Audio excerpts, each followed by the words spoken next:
BR9 TV Telugu news channel కు స్వాగతం. శ్రీకాకుళం జిల్లా గార మండలం సాల్వానం గ్రామంలో దళితుల భూములను స్వాధీనం చేసుకోవద్దని దళిత సంఘాలు డిమాండ్ చేశాయి.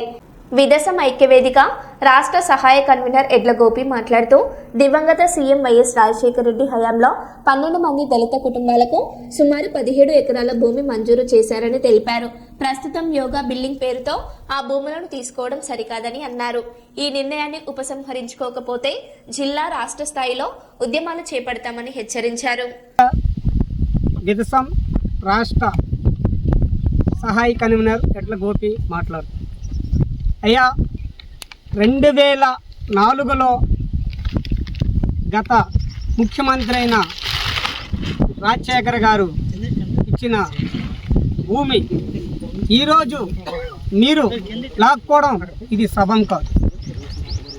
అలాగే ఈ భూమిని వదిలి మీరు కానీ వెనక్కి వెళ్ళకపోతే ఈ 12 కుటుంబాలు గ్రామ స్థాయి, మండల స్థాయి, జిల్లా స్థాయి, రాష్ట్ర స్థాయి రోడ్డుకి ఎక్కవలసి వస్తుంది. ఈ పోరాటం ఆగదు. మీరు వెనక్కి తీసుకుంటే వీళ్ళకి సాగక్కు పట్టా కూడా తక్షణమే కూటమి ప్రభుత్వం ఇవ్వాలి. కూటమి ప్రభుత్వం పట్టా మంజూరు చేసిన తర్వాత వాళ్ళకి దీనిపై బతుకు తెరువుకి లోన్లు కూడా శాంక్షన్ చేయాలి. మొక్క నుంచి ఈరోజు మానుల వరకు పెంచి పెద్ద చేసి వాళ్ళకు 100 ఎకరాలు లేవు.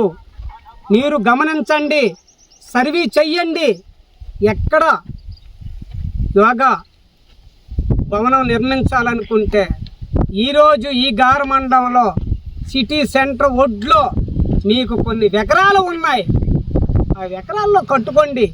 కానీ నిరుపేద కుటుంబాన్ని రోడ్డు పాల లాక్కండి. వాళ్ళు రోడ్డు పాలైతే ఇదే మీరు చేస్తే ఈ 12 కుటుంబాలతో దళిత కుటుంబాలు ఏకంగా సావడమే సిద్ధం తప్ప బతకడానికి అవకాశాలు లేని ప్రయత్నాలు మీరు చేస్తున్నారు.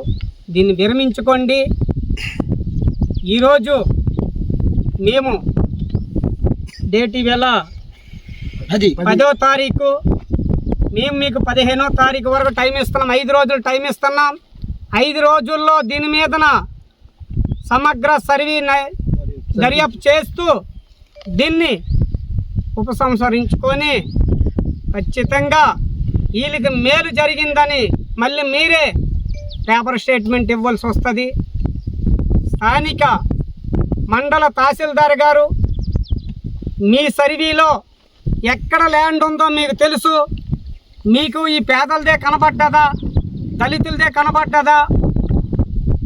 గతంలో దెబ్బతిన్నారు దళితులు, ఇప్పుడు కూడా దళితులు దెబ్బతినవలసి వచ్చిన పరిస్థితి వస్తే కబర్దాలు సహించేదే లేదని ఈ సభ మూలకంగా మేము ఆ ప్రజలకి ఎన్నంటుండి చివరి వరకు మేము పోరాడతామని, గెలుపు మాది తగ్గమని మేము చెప్తామని ఈ సభ మూలకంగా కోరుకుంటున్నాం. జై భీమ్.